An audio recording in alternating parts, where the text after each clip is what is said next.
Well, thank you very much, John, and thank you for staying with us. I know that some have left already, but I still see a rather plain sort of room here, so I'm very happy for that. This closing session has three elements, actually, and we will now listen to we will have the reports from the six different groups, sessions that we have had yesterday afternoon and today. And then I've been told that there will be a declaration from the NCBs, and we are looking forward to that. And then we will close the event and this conference for today. I will try to do this well in time because of the schedules of the buses that John just mentioned. And I think it's been a rather intensive 1.5 days with many panels and also with many opportunities for debate.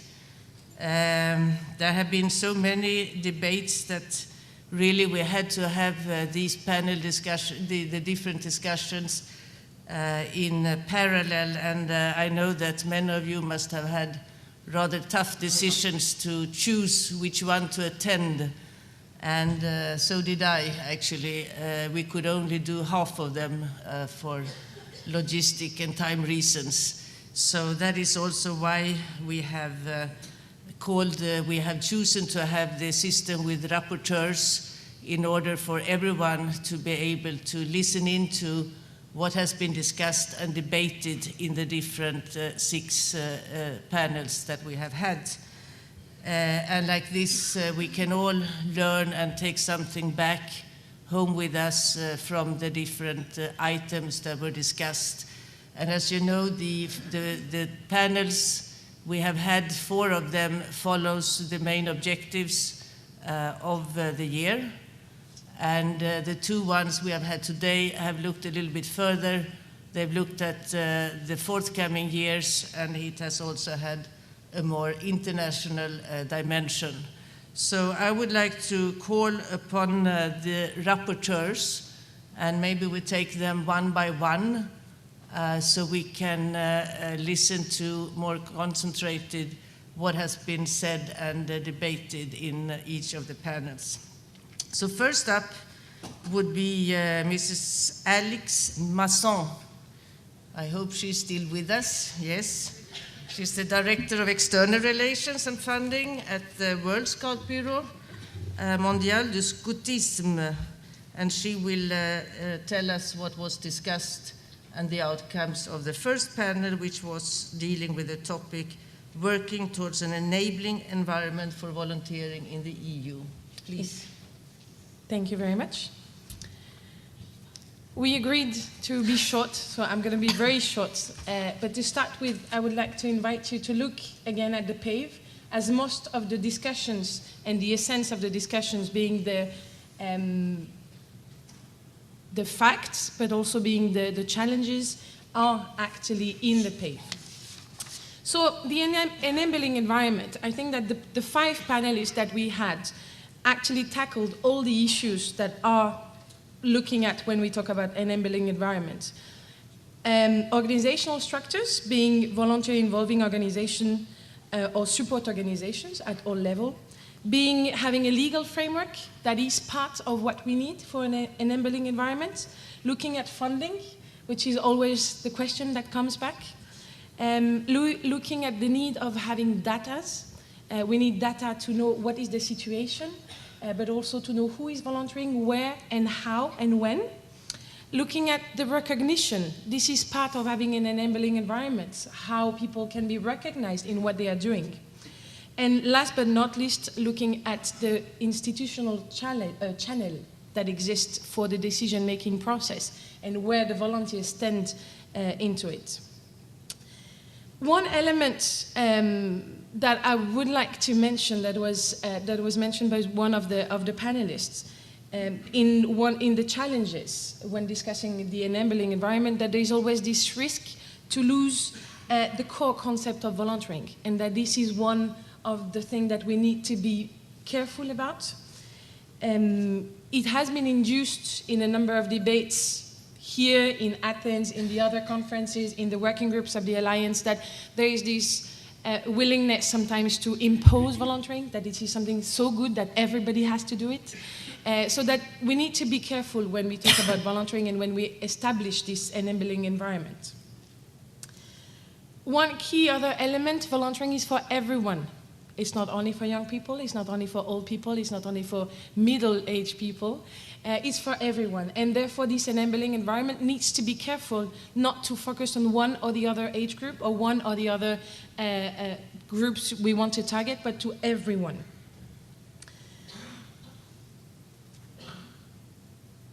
Last, or not last, but one of the other points that was discussed throughout the whole panel was the need to have a charter. This call for a charter is in the PAVE.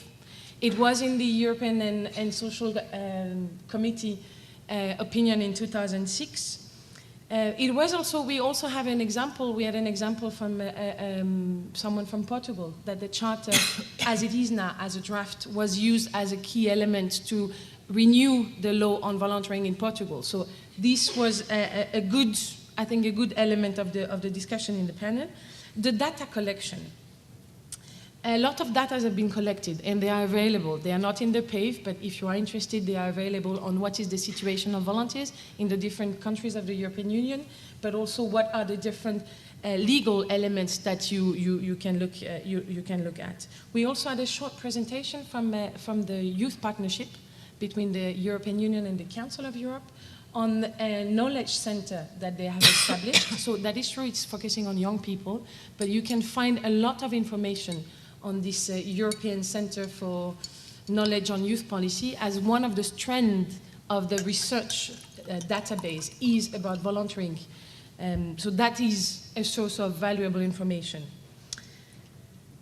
One thing that we all agreed on, I think, the panelists, the people, is that actually the way the European Year of Volunteering happened is already creating a sort of enabling environment.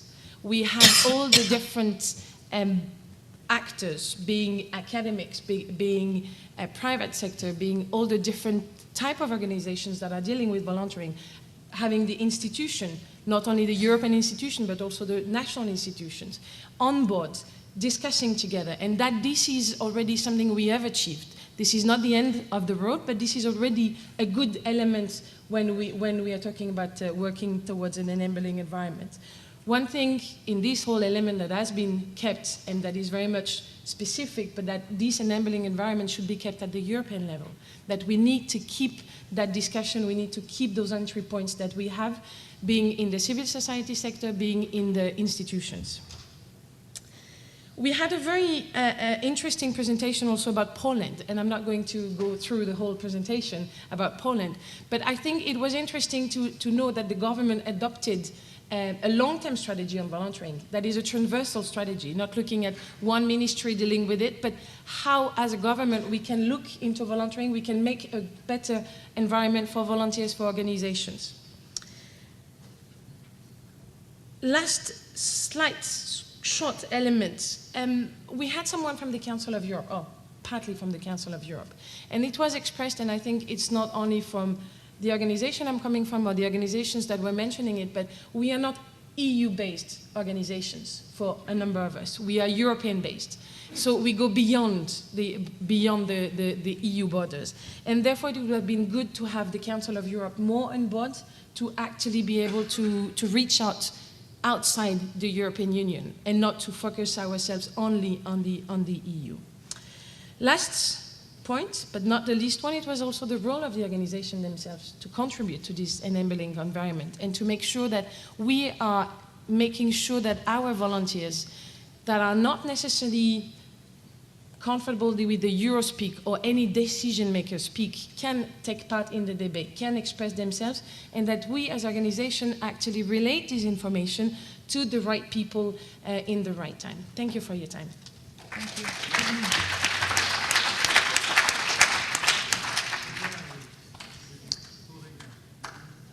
Thank you very much for this report, and we will now have a recall from the discussions in panel 2, which was about empowering organizers of volunteer activities to improve the quality of these. And this is Niels Christian Levin Hansen from the ENGSO, the sports organization. Please.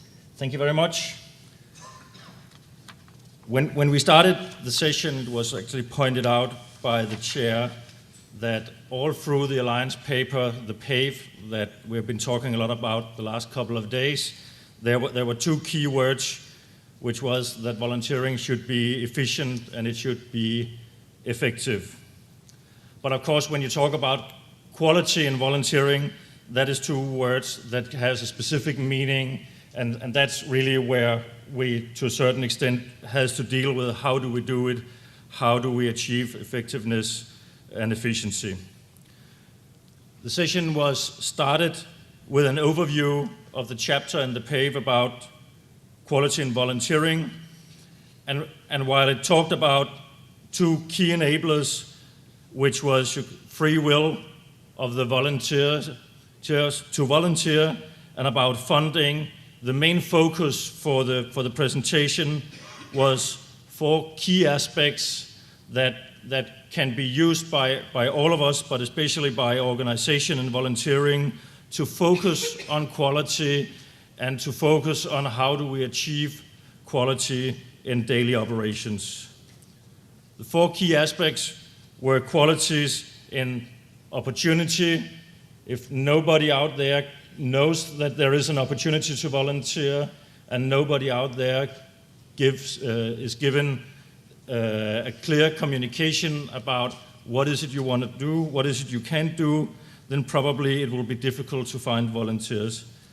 We're talking about quality in enablers, about quality in management in volunteer organization, and last but not least, about quality in the impact of the Volunteering Act.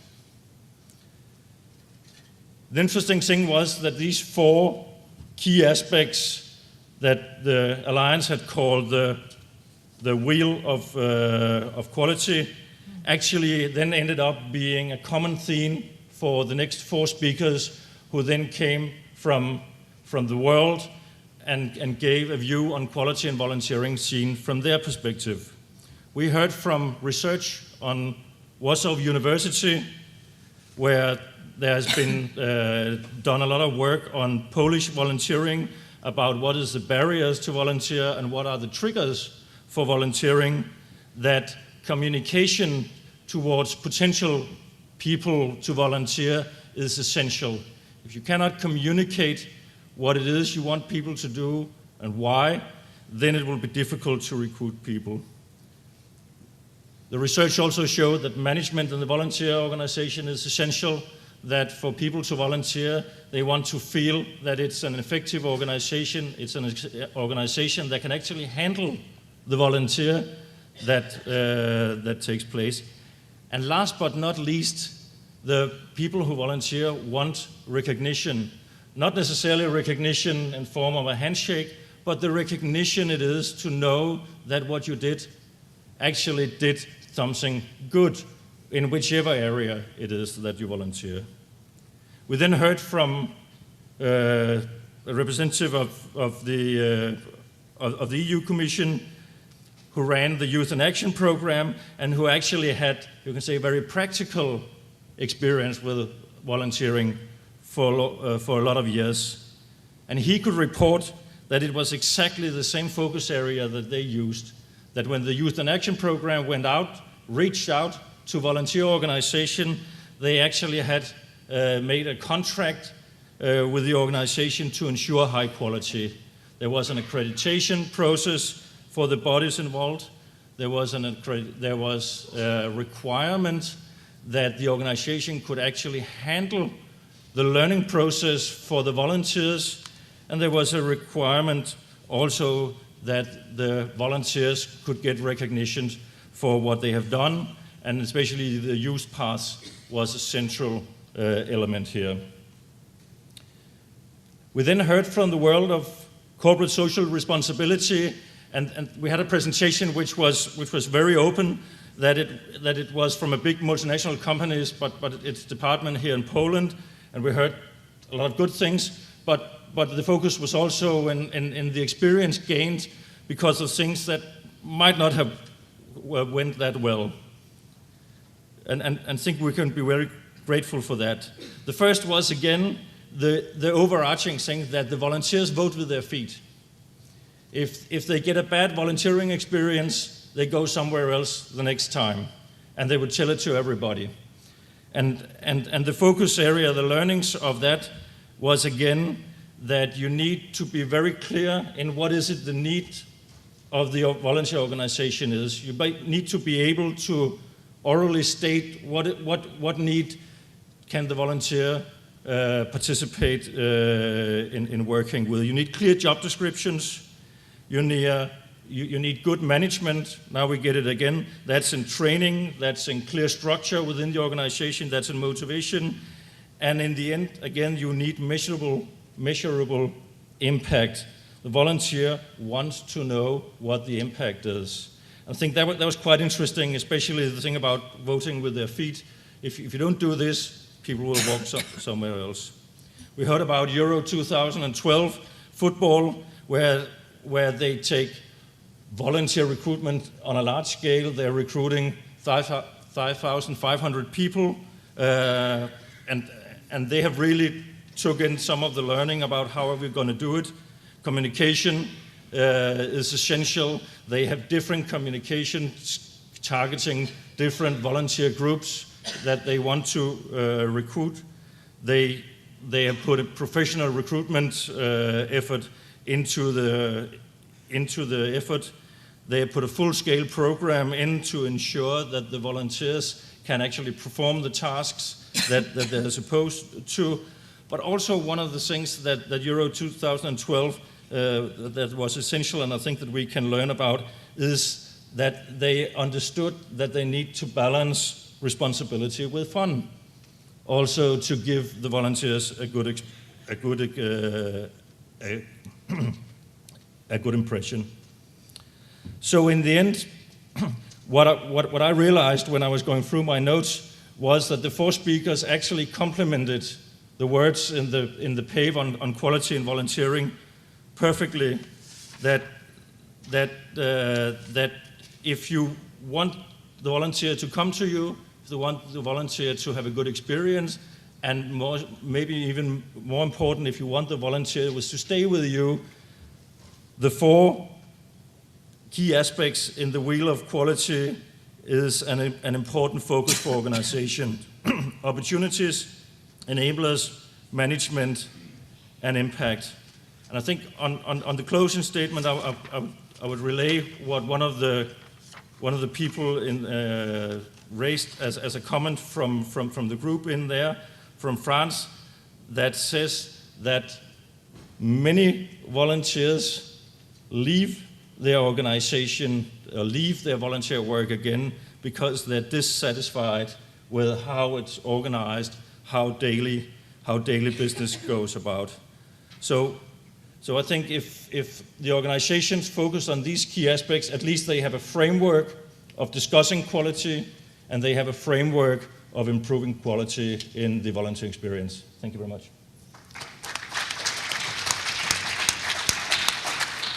Thank you very much, Niels. And I think that we will continue to see that these four objectives are very much interlinked, and that the same issues will come across in all the panels.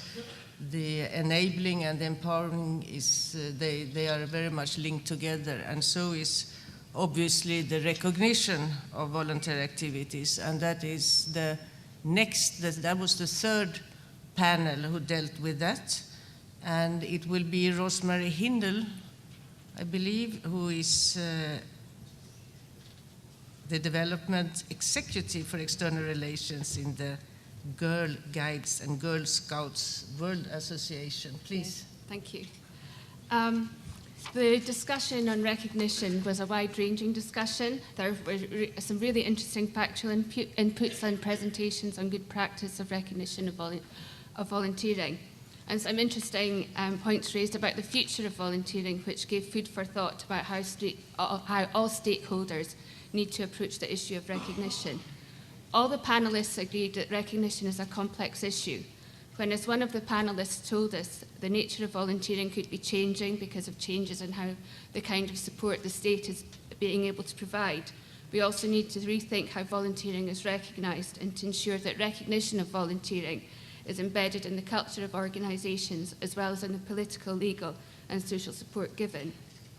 We heard about some different recognition tools from the Commission, the extensive European instruments in which are being developed for recognition and validation of non-formal learning, which can also be used to support the recognition of volunteering. We heard how Intel is recognising volunteering activities of its employees, giving $10 for each hour its employees are volunteering to the organisations they are working with. And this provoked a discussion about how employees can support volunteering and also the role of the trade unions in the process.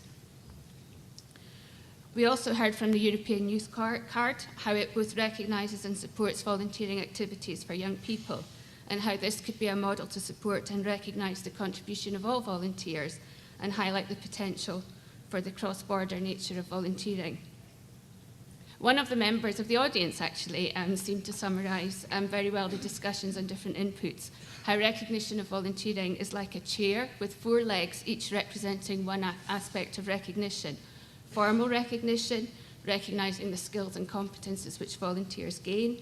Social recognition, where volunteering is appreciated by society for the value it brings in making a cohesive society and active citizens. Political recognition, supporting and initiating policies at all levels. And perhaps the most important, where volunteers themselves understand the impact of what they do, what they've learned, and how they can use it in other parts of their lives. And the way that all of these parts need to work together for there to be effective recognition. Because if one of these legs is missing, then the chair won't work. Finally, we also heard from the Alliance and the recommendations produced from the Recognition Working Group, which I had the pleasure to co-chair with Anita Prosser. Recognition of volunteering to encourage appropriate incentives for all stakeholders and to increase the quantity, quality and impact of volunteering is really important. And it really requires the development of a culture of recognition across all Europe, using the media, which show volunteering as the driving force that puts European values into practice. Recognition schemes and tools should include mechanisms for individual as well as collective volunteer achievements. One of the guiding principles which we kept hearing was how individuals need to be really at the heart of any sort of recognition system. Each volunteer is unique and recognition needs to be appropriate to their needs. This applies just as much to the tools available at European level as it does to what's done by voluntary organisations. And everybody needs to work together to support individuals to communicate the learning gained through volunteering, while at the same time ensuring that the tools developed are not placing additional or unnecessary administrative burdens on volunteers or their organisations. I'll just finish with some of the conclusions of the panel discussion, that it's with us all now to follow up the PAVE and ensure that the recommendations from the Alliance can become concrete actions to ensure better recognition of volunteering at all levels. As well as the PAVE, we also heard about the European Skills Passport and the EU Council's recommendation on validation of non-formal learning. And there were questions about how this can support volunteers' needs. So for sure, the discussions will continue. And the challenges for all stakeholders, the institutions, member states, voluntary organisations, and employers and trade unions, to ensure we take coordinated action to increase the impact and contribution that volunteering can bring. Thank you. Thank you.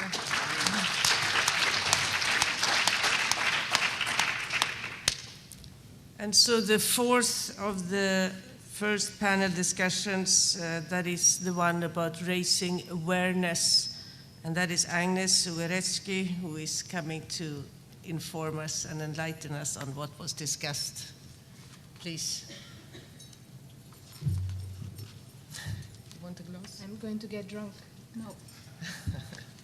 Bear with me, I have a tickly throat, so I might have a water emergency. So, we had our panel on raising awareness of the value of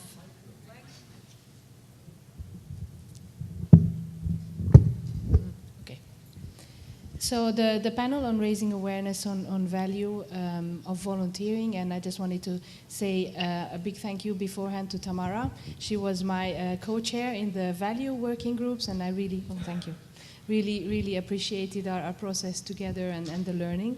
So it was very interesting to be a rapporteur and as a co-chair in this panel and seeing a little bit the opinion and the ideas coming a little bit from the outside of our working group. So the panelists covered both measurable and the intangible or more spiritual value of volunteering. There is a broad consensus for the need of measuring, of quantifying, and having comparable, reliable data across the EU. And this would really support and render visible the volunteer force and help us all in our advocacy efforts. Among the panelists, we have heard about the EVMP, the European Volunteer Measurement Project, which aims at bringing the UNV handbook and the ILO manual and the ILO methodology to all member states, looking at measuring volunteer work and the contribution to civil society on the basis of the definition of unpaid work. This was very well complemented with a follow-up presentation from the Polish Statistical Office. I don't know if he is still here. No, well, you really missed out on a really great presentation. He prepared 48 slides for his 10-minute slot. So we only managed to capture just a tiny fraction of this amazing work. But so they have actually carried out this survey.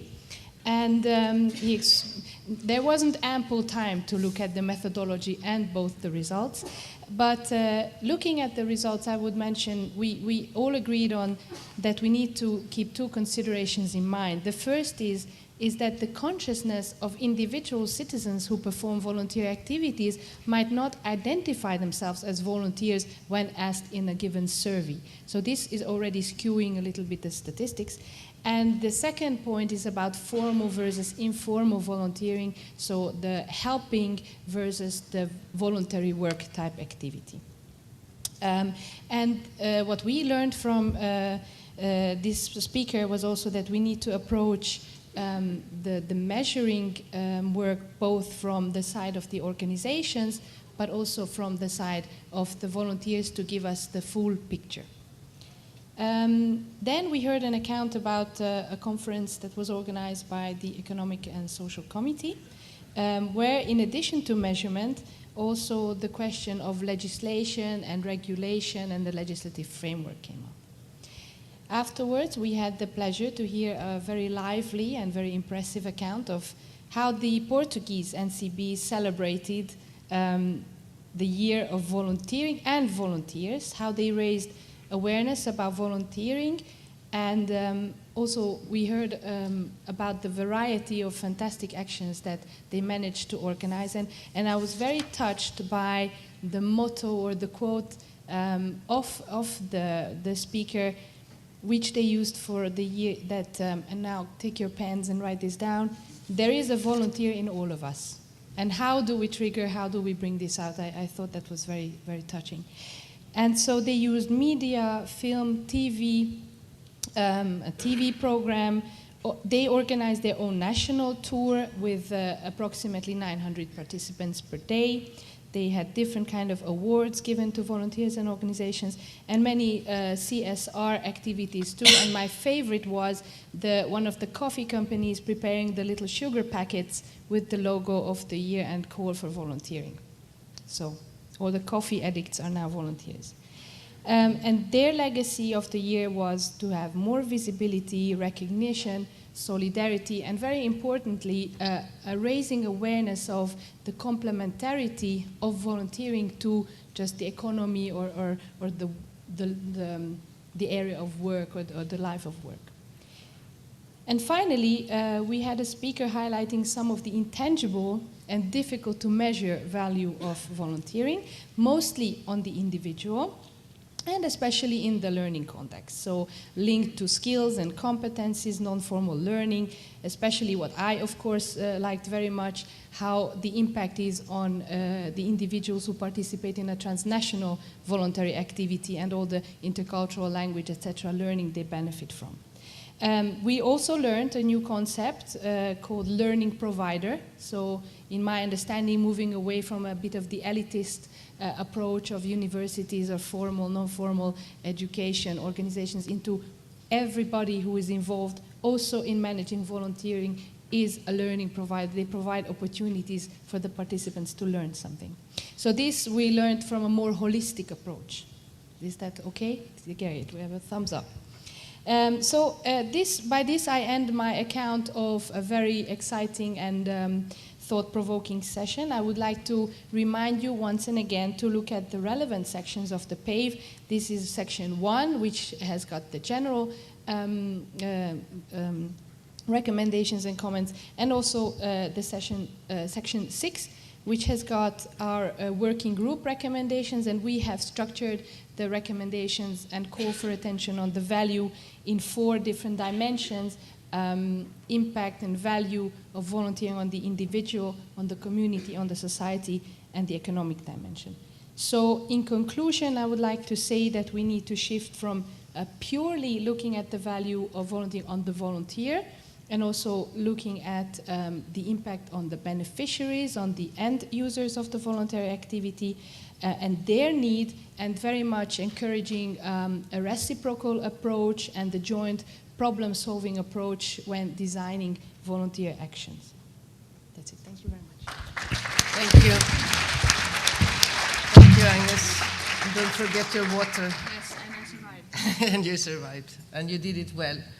So I would also like to thank by this all the co-chairs and those who have been active in the working groups all throughout the year to come up with the PAVE document, and also now linking so well the discussions and the different debates in the panels to the original PAVE document, but also adding to it a number of other examples from different strands of organizations and areas. And that, I think, has given a good overview over what has been discussed in these 4 panels reflecting the 4 main objectives of the year.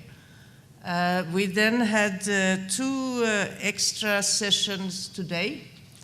And there, I think I will call upon Tamara, if you're ready, for the discussion and the session on volunteering in the forthcoming European year. So the link between this year and the 2 upcoming ones. Please. Okay, so I was charged with the responsibility of identifying the linking subjects in the 4 years, really, if we start with the European Year Against Poverty, European Year of Volunteering, European Year of Active Aging, and then European Year 2013 for Active Citizenship. And so my presentation is going to be very slightly different. We had 4 presentations about 2012, the European Year of Active Aging and Intergenerational Solidarity. We had 1 presentation from Inga Rudecka from the Polish government, who outlined very simply the proposals for 2013, the basis of the year in terms of citizenship, and the budget, 3 million euros. And so if I look at these presentations, which you also can on the website, you will see a lot of information about investigations that people have made and recommendations and so forth. But in terms of linking the years, the thing that I was able to extract prosaically was that they were all very inexpensive. This is something you may want to reflect on in terms of how we invest in bringing citizens to the table in the European project, but maybe all European years are inexpensive. So they all had mainstreaming objectives. They all wanted the message about the area they were in to become known, both in terms of impact being measured, but also in terms of influencing policy. And I'm sure you will agree those would be very important objectives. they all seeked to involve institutions, all the institutions, the Committee of Region, the European Parliament, the ECOSOC, the Commission, the Council of Ministers, our own national governments. But they also wanted some people power, some bottom-up activity in those years. They all, returning to my first point, sought to make the point about the need for proper investment in these areas. And so these were the threads that pulled them together, and there was one missing. And if you'll bear with me, I'll tell you a little story. It's not often that funny stories are appropriate to these things, but a Frenchman told me recently a story about a newly arrived prime minister in an unspecified member state. As he walked through the door, his predecessor gave him 3 envelopes. These will help you in the hard times, he said. After a few months, the citizenry are a bit upset. They're talking about having a strike. They don't like what's going on. The Prime Minister opens the first envelope. It says, "Blame it on your predecessor." Is this ringing any bells? Oh, it was all the fault of the predecessor. If they had done things differently, we wouldn't be where we are, and so forth. So things calm down for a little while. Some more time elapses, and the people are unhappy, and they begin to make more noises. They go on general strike, maybe. They occupy St. Paul's or other places. They become Württemberger indignados. He opens the second envelope. Blame it on the crisis, the European crisis, the universal crisis, anything but the here at home. And so he goes out and he says, and this will ring bells, it's all the fault of the Euro, the Greeks, the Italians, the Spanish. It's not my fault, it's all going to be okay. And so they calm down for a little while, and then a few months later, it starts up again. People aren't happy. They really do want some change now. We're not close to Arab Spring, but we're getting there. And he opens the third envelope, and it says, "Prepare 3 envelopes." And why is this significant? Because in none of those envelopes did it say, "Ask the people." In none of those envelopes did it say, "Make a space in your deliberations for the people being part of the solution."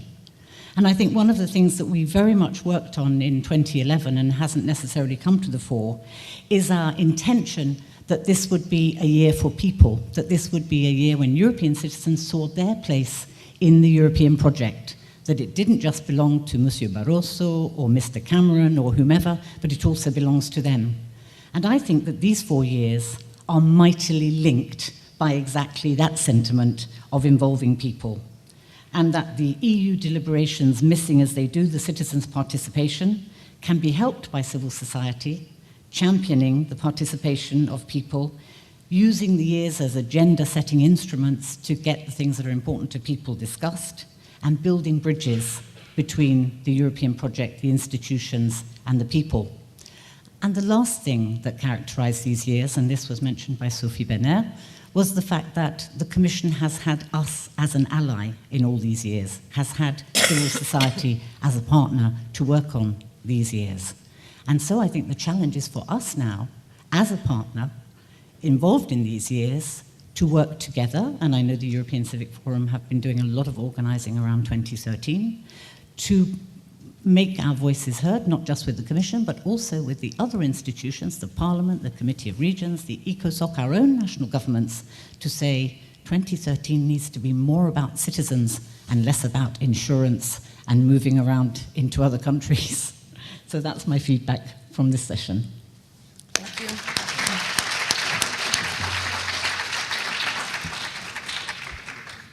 I was just missing one envelope, the one that we always seem to hear, that is blame the EU.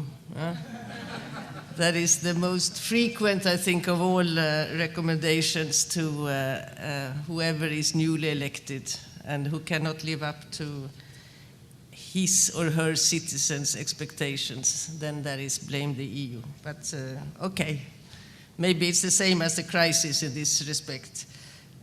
True, probably that these years, all in all, if you put them together, have been rather inexpensive, as you said. But it's also sort of an extra layer over everything else that is being done during the years in all other policy areas. Don't forget about that.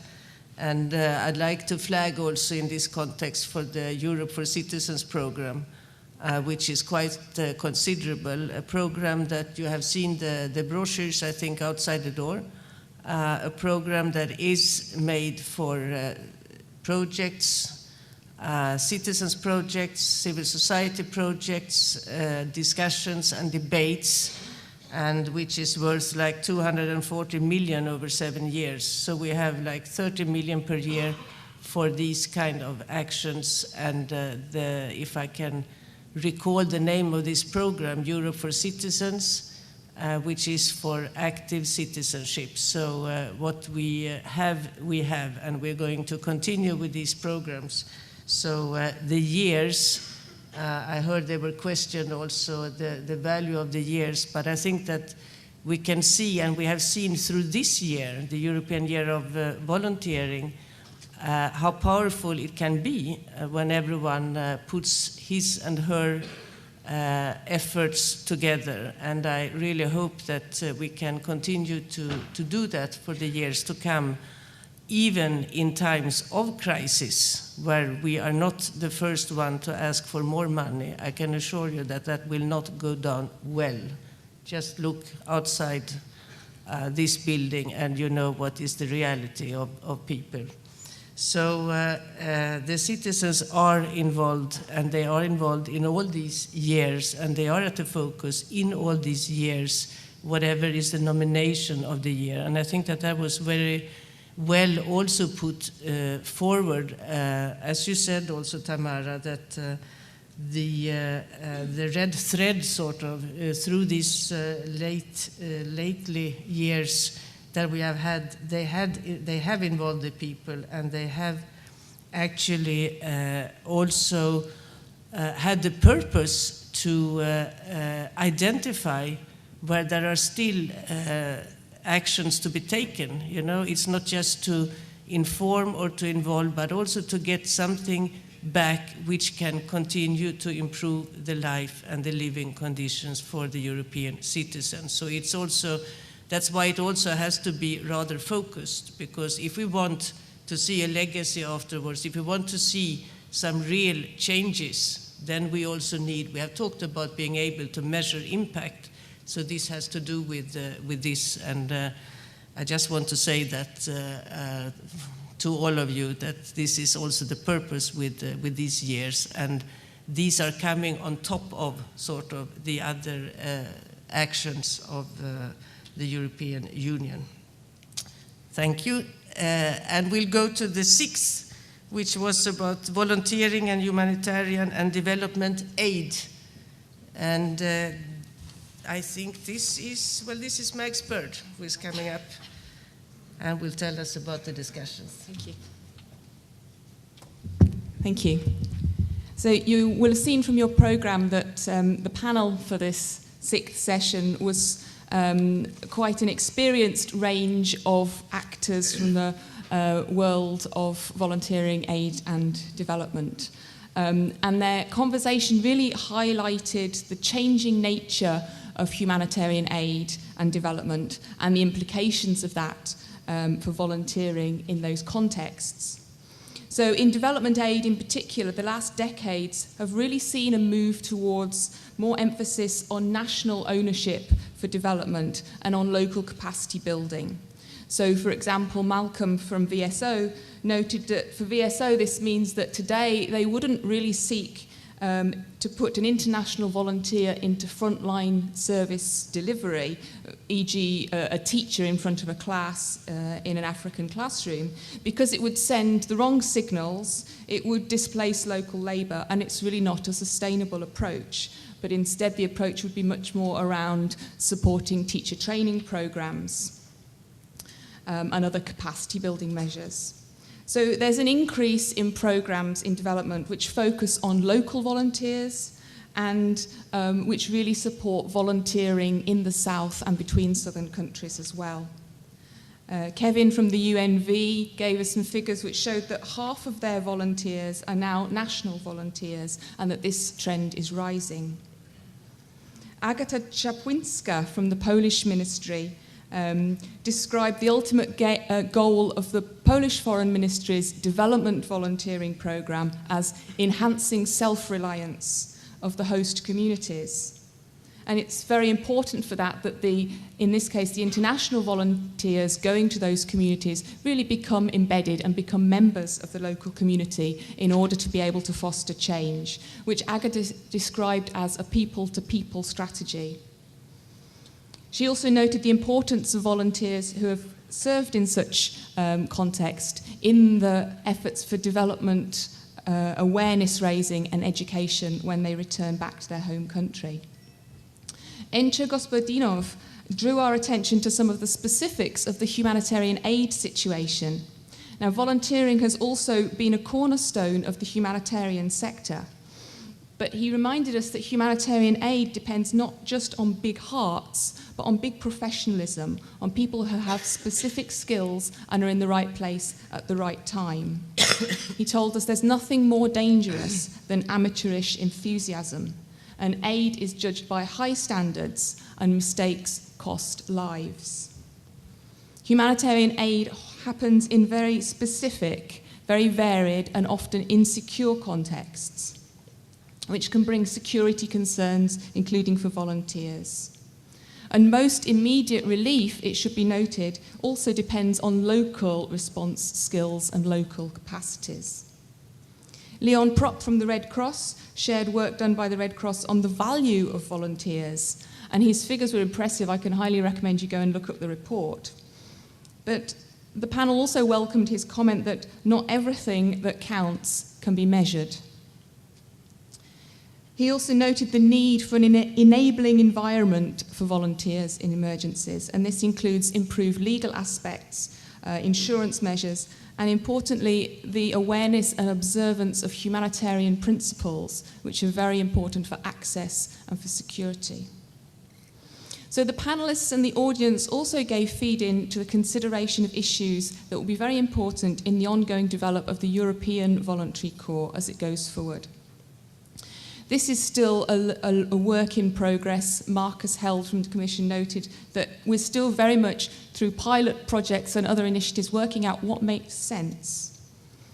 In this learning process, it's important that we avoid duplication between other schemes and that we don't try and replace local volunteers.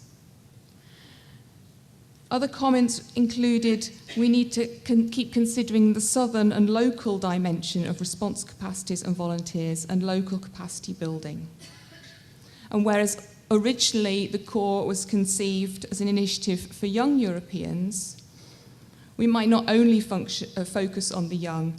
The panelists and audience were keen not to overlook the contribution of mature volunteers, especially in situations that require maturity and specific skills.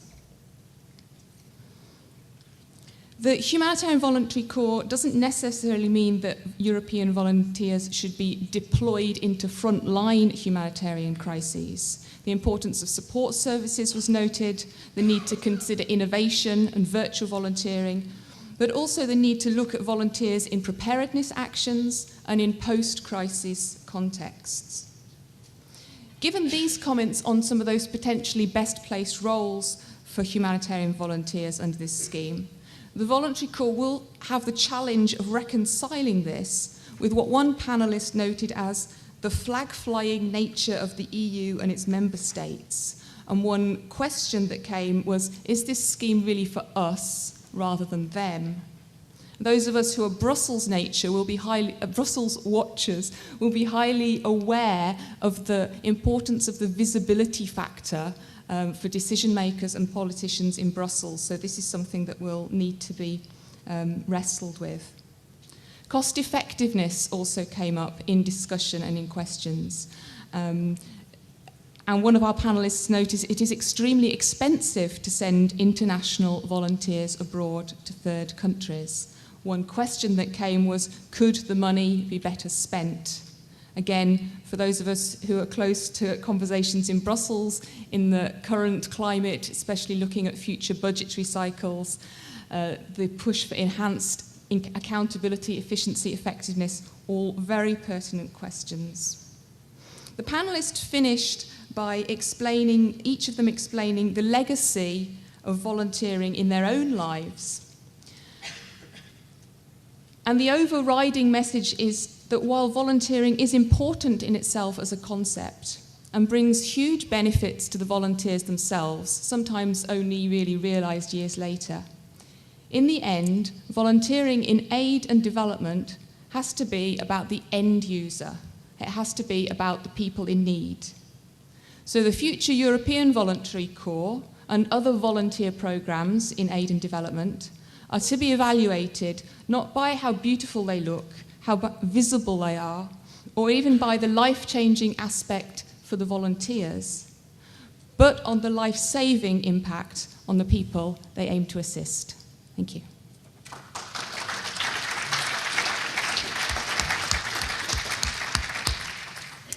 I forgot to ask you, did you come up with a new name for this voluntary corps? That was one of the challenges by the commissioner yesterday. No? Okay, the challenge is still open, I guess. I would like to thank all the 6 rapporteurs for their briefs. I think that it gave a very good picture of what has been discussed in the 6 different panels, and also it shows that it is very much interlinked, everything that has been discussed, many cross-cutting issues, and also many cross-cutting, I think, conclusions of the discussions. All this is also recorded, obviously, and I assume that we will all be able to share these. Presentations are on a website that have been presented during these 2 days. So for those who could not attend, you have the opportunity to go back and have a look at specific presentations that you have found interesting or that you are curious to see what was exactly said. I believe that now there is a call for Alexandra Krugli. There you are. Please come up. Hi everyone, my name is Alexandra Krugli and I represent the Polish National Coordinating Body for the European Year of Volunteering.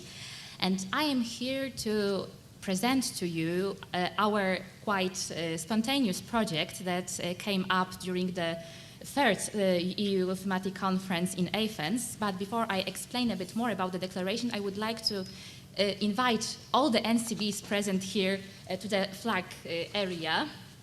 Please come. Actually, all 29 NCBs agreed to support the declaration and to add our voice to all the discussions that took place during the conference. We wanted to add something to the other stakeholders' recommendations, conclusions, communications, and that's how the declaration came up. And some of the NCBs actually volunteered to present the declaration to you by reading its points. So now we would like to read the declaration so that you know that we also would like to make a statement about follow-up measures of the European Year of Volunteering.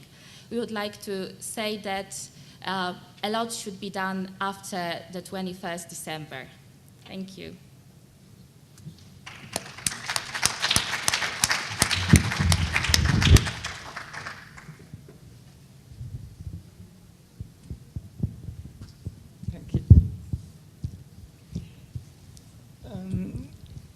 It starts well known because we only try to keep in mind that in the European Union almost 100 million citizens of all ages invest their time and talents to make a positive contribution to their community by volunteering in civil society organizations, youth clubs, hospitals, schools, sport clubs, and so on. For the European Commission, volunteering is an active expression of civic participation which strengthen common European values such as solidarity and social cohesion. Volunteering also provides important learning opportunities because involvement in voluntary activities can provide people with new skills and competences. Volunteering plays an important role in sectors as varied and diverse as education, youth, culture, sports, environment, health, social care, consumer protection, humanitarian aid, development policy, research, equal opportunities, and external relations. Volunteering is proved to be good for the well-being of persons, strengthens the EU democratic values and social cohesion. The Council decision of 27 November 2009 on the European Year of Voluntary Activities Promoting Active Citizenship 2011 constitutes the main objectives of the European year that reflect the objectives of European, national, regional, and local level policies for promoting and supporting voluntary activities and active citizenship, as well as objectives on NGO action. Work towards an enabling environment for volunteering in the EU, empower organizers of voluntary activities to improve the quality of voluntary activities, recognize voluntary activities, and raise awareness of the value and importance of volunteering.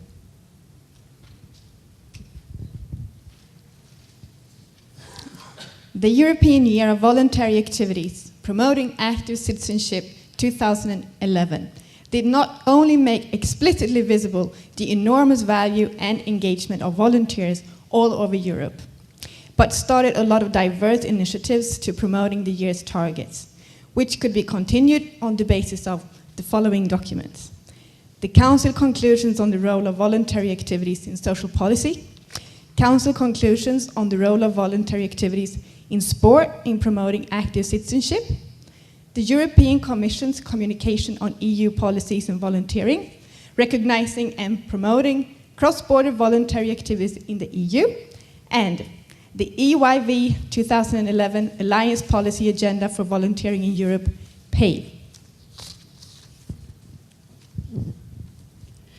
We welcome with satisfaction that the European Commission recognized the importance of volunteering with relations to the upcoming European thematic years, namely the European Year for Active Aging and Solidarity Between Generations 2012.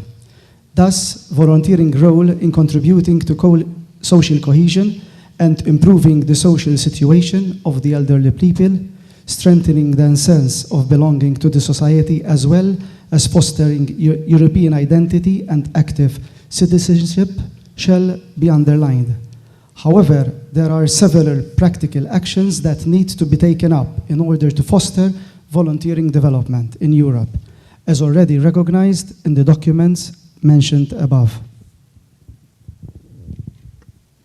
The assistance of the media in promoting its goals during the European Year of Volunteering needs to be continued for the future, while social research in the volunteering field and the provision of comparable data at European level on the measurement of volunteering and active citizenship should be intensified.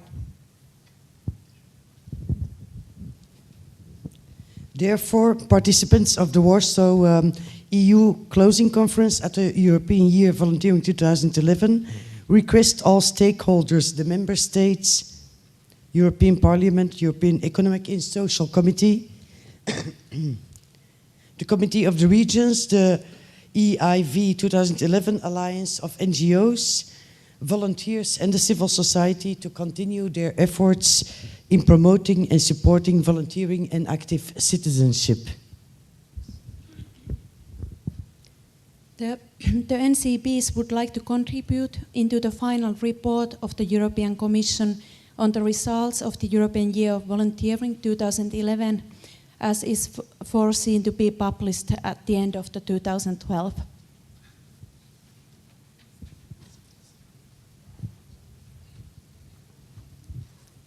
The European Commission is invited to develop, respecting the national, regional and local competences and needs, adequate structures for exchange and cooperation of all stakeholders and civil society in the field of volunteering behind the European Year of Volunteering Activities Promoting Active Citizenship 2011.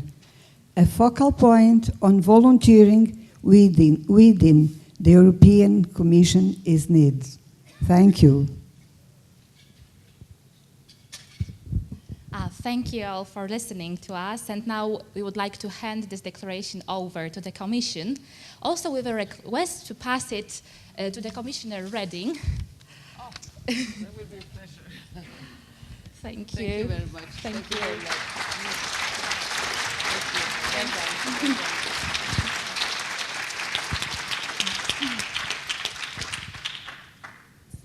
Well, thank you very much, all of you, for yet another document in this nice orange color. I think that, and also thank you for the nice way of reading this out, giving voice to each one of you who are here. That's a good manifest of that you have all contributed to this document. And that was a little bit of a surprise to us, but now I believe that we have full pot. Actually, everyone has really contributed to the year. We have our own, the Commission's communication, the 2 Council conclusions.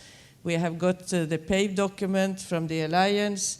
Now we have also got a declaration from the national coordinating bodies, and we even got a testimony from our relay reporters who did their audiovisual declaration of the year, so to speak. So I think that we should be very, very happy with this closing conference also, and I would really like to thank the national coordinating bodies.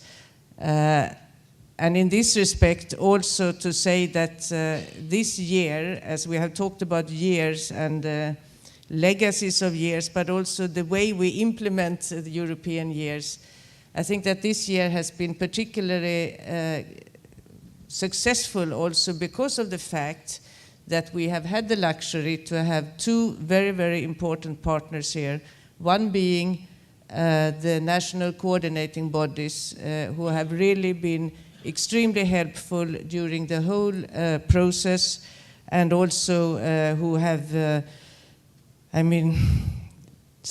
even already from the start, by coordinating all the activities in the member states, and also through a number of flagship initiatives that we have also, or flagship projects that we have got through your help, and that we haven't seen really the end of yet, but we will also see the results of those. And it's been very important for us to have had a focal point also in the ministries. I know that you are always requesting that we should have one focal point for volunteering in the Commission, and we've been very lucky to have had you as speaking partners and as coordinators at the national level. So I would like all of you to give a hand to the national coordinating bodies.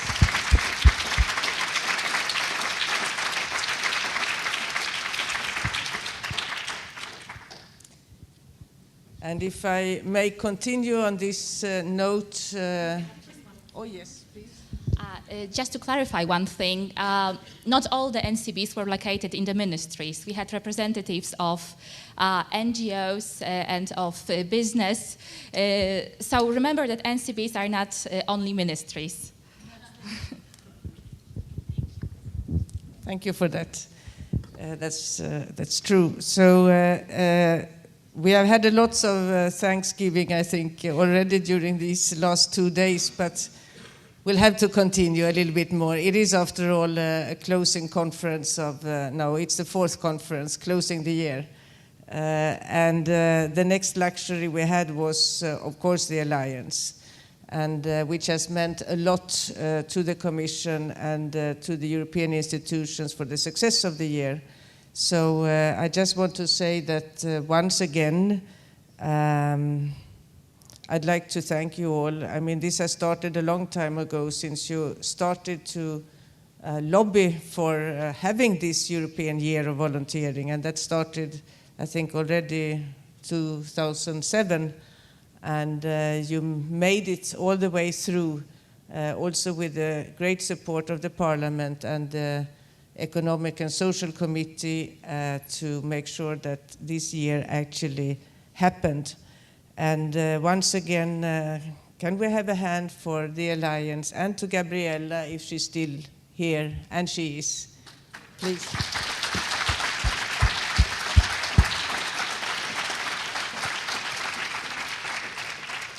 And as I mentioned, the other institutions, I'd like to really to thank the institutions for the very, very good and close cooperation and support that we have had throughout the year, because we were not alone in this. The Commission was really the one who set up the action plan and who has implemented the year through the task force, but you also know that we have had an immense support from individual MEPs, and I'd like to mention one in particular, Marianne Harking, who has not been able to be with us today, but she has been very supportive together with like-minded MEPs, and we have also them, I think, to thank for the quite considerable budget that we got for this year, because they really helped us to increase the budget in the end.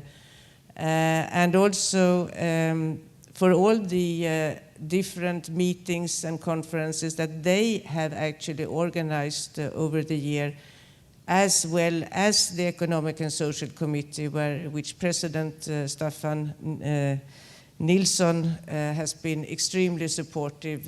Those of you who were with us in Budapest will recall that he came there and he had a very enthusiastic speech and support. And he's been with us also during the May conference, as you remember, where we also had the President of the Parliament. So, I mean, we have had, I think, a very good participation also from the other institutions, and I haven't mentioned yet, but also the Committee of the Regions have been extremely supportive, also at the local and regional level, organizing a number of events already at the beginning of the year. So can't we give all the institutions also a little hand? I think that they can deserve it. And today we have also had, at least in one of our panels today, colleagues from the United Nations. And I think that that's worth mentioning. I don't see you two. There you are. Two or more? No, it's because you have also, of course, been a key player and a good, what should I say, inspirator, of course, for us when we have conceived our year. And we are also looking forward very much to the report that I know that you are also preparing on the state of volunteering in the world, and that you will release on the 5th of December, which is, as you know, the International Day of the Volunteer. And we are really looking forward to see that, as we are also very soon starting to make our own report, and that would be very good to try to see how we can link and what can be fed into each other's final assessments of these years and this period. So thank you also for being here.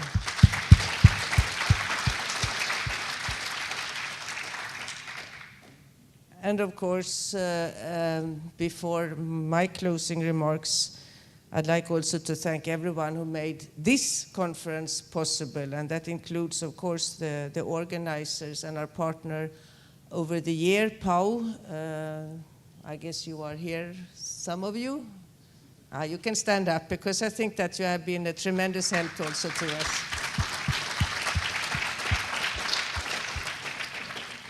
And as usual, interpreters, of course. Thank you. And I think that with this, there won't be any more hand clappings, I think, and I cannot invite for candlelight dinners, as I saw was one of the recommendations in the PAVE document on how to thank volunteers. But you'll have to do with the sandwiches, I guess, outside before you leave. But I would also like to say that we have got a lot of food for thought, and we are particularly conscious after having been through the whole year that volunteering activities, it touches, as many of you have already said, upon many, many activities and policies inside the European Union policy areas. I don't need to repeat them again, but we see that volunteering adds also a very valuable dimension to European Union programs and policies. And it's been mentioned a few times, I think, the link to the Europe 2020 strategy, and I think that it will be very important for us also to demonstrate the way volunteering can also be seen as a red thread through the whole process which is leading up to 2020, and through all the different flagship projects that we have, because I think that they will be much more successful with the contribution of the voluntary sector and the civil society. So I hope that you are also prepared to offer your engagement in the whole process as of now also, and towards more sustainable growth and economy in Europe, because you are badly needed also for this. I would also like to continue here to make some comments, I think, also to the, as a reaction to the PAVE document, and also now to the declaration that has been added to all the good proposals and recommendations to the European Commission and to each one of us, actually, depending on what we are engaged in and what we represent. But I can clearly see from what we've heard that, and I can say on behalf also of the European Commission, without anticipating the process where all these recommendations will be studied, of course, in due order, and by the different departments who are responsible for different parts of all the proposals. But I can say that there are several of the recommendations, especially those that you also see clearly in the summary. The partnership approach, which involves all stakeholders, is something that I think is absolutely essential and vital for us to move the agenda forward when it comes to volunteering in the future. And also the cross-cutting policy approach, which is needed in order to reduce the barriers that we have identified to enable a more efficient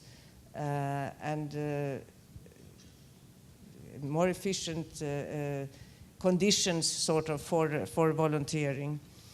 The improved data collection on the value and on the impact of volunteering is something that has been mentioned also in all the panels, as far as I could recall from what I heard here. And I think that is absolutely something very much shared by the Commission, as you have also seen in our communication. The quality of volunteering as well, and with all the remarks that you have made so well during the panel discussions and in the PAVE document, what needs to be done for the quality of volunteering, and which is again linked also to very much to impact, and the impact on both volunteers as individuals and the organizations, and on the beneficiaries, which was brought in here at several occasions.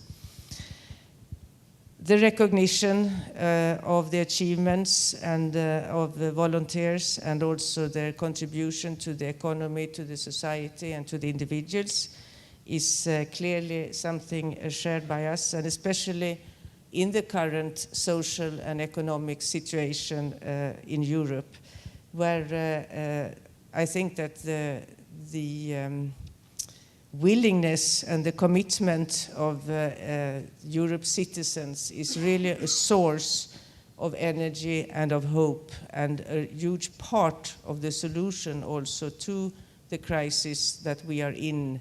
Because you have certainly heard also our President Barroso, saying that we are not just in an economic and financial crisis and a social crisis, we are also in a crisis of confidence. And that is, if not worse, but it's very serious. So that is also why I think that it is extremely important that to see actually the commitment and the willingness that have not decreased, but rather increased, as it seems, in Europe today, and among volunteers. And just listening actually to the projects presented also to us yesterday evening, there were also many, not in fact as many as the slides that someone referred to here. I think there were quite a few being celebrated, but it was worth it. It was very good projects, I think, and that is very encouraging to see what is going on outside in our member states, actions of solidarity and actions representing actually the values that the European Union is built on solidarity, on respect, and on equality. So I was also very happy now to hear the declaration. As I said, that means that we have some agreements, I think, and some common understanding among all the participating bodies during the year, between the NGOs represented by the Alliance and the national coordinating bodies and the Commission and the Council on at least those issues that I have pointed out right now, which is probably the easier ones, and then for the rest we will of course work on it. But I think it provides a very good and constructive basis for the follow-up of the year. We have now a roadmap, thanks actually to the combined efforts and engagement of the Alliance and our NCBs and the European institutions, and that is something in this roadmap, I think, to take away from all of us. We have all something to do, whether we are in the European institutions, whether we represent the member states, civil society, social partners, or business. And I've been very happy also that we have had business here today, these 2 days, and heard different testimonies of successful and less successful experiences, because that is something that I think that we can learn from and that we can also build upon in the future. So let me once again, on behalf, I should have said also maybe, because there have been so many references also to the focal points and what will happen with the task force in DG Communication.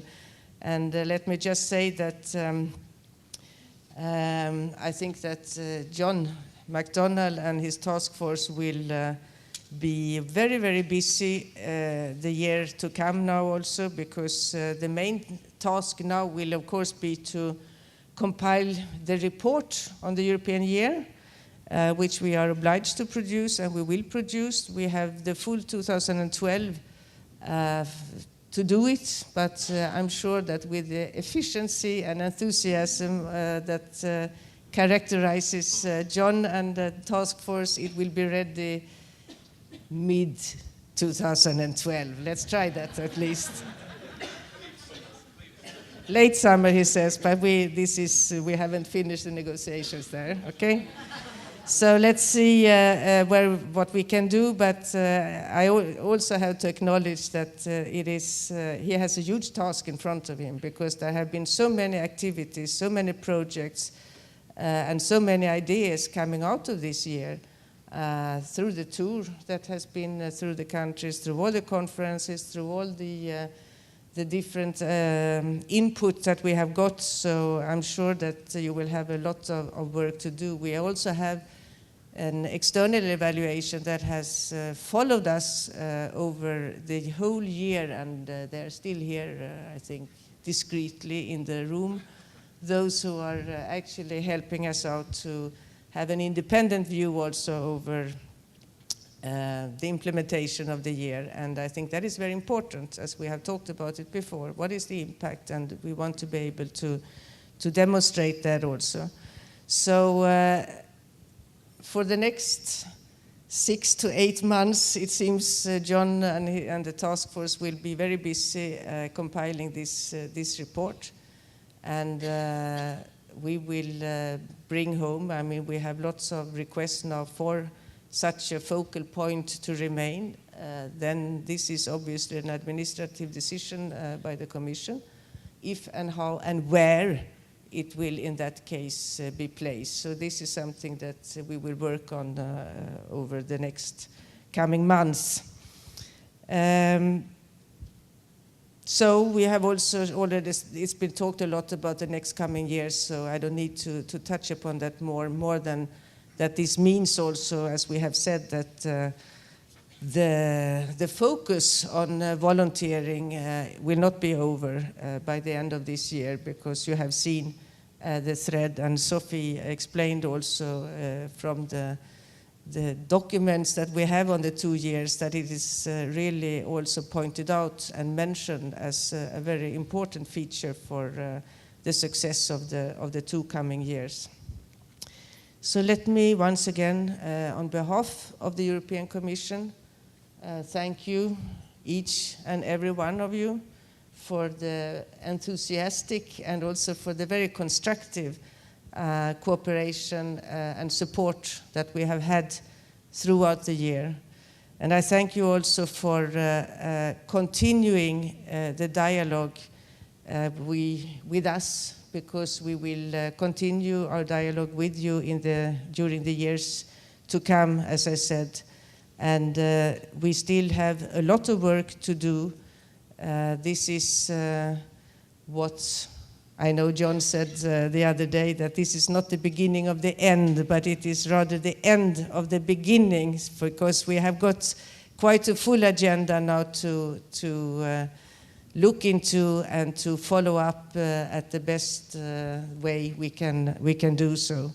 And I'm quite sure that you will all have the same feeling, because the beauty, I think, of the Alliance document also is that it identifies the different stakeholders and who can do what to contribute to better conditions, a more enabling environment for the volunteers, and also to make it easier to be a volunteer. And that is not just a call on the European institutions, but it is certainly also a call upon all the stakeholders. So I'm sure that we have a lot of job to do, and I'm also sure that together we will be able to make a difference, which is the slogan of our year.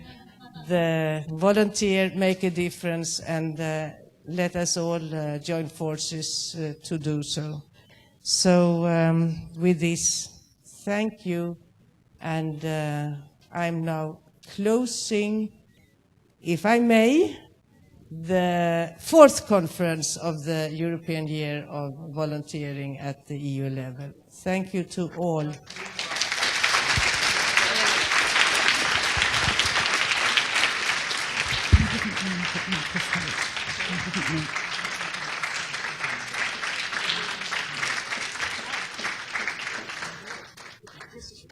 I just took the microphone because of the thank you that we didn't do, although he's gone on to greater things. Markus Helt, I think he's still in the room. It certainly was a big prime mover in the year, and I think he deserves our thanks as well. Thank you for that, Tamara, and sorry for that, Marcus. But I see you with so many hats, so okay. Thank you.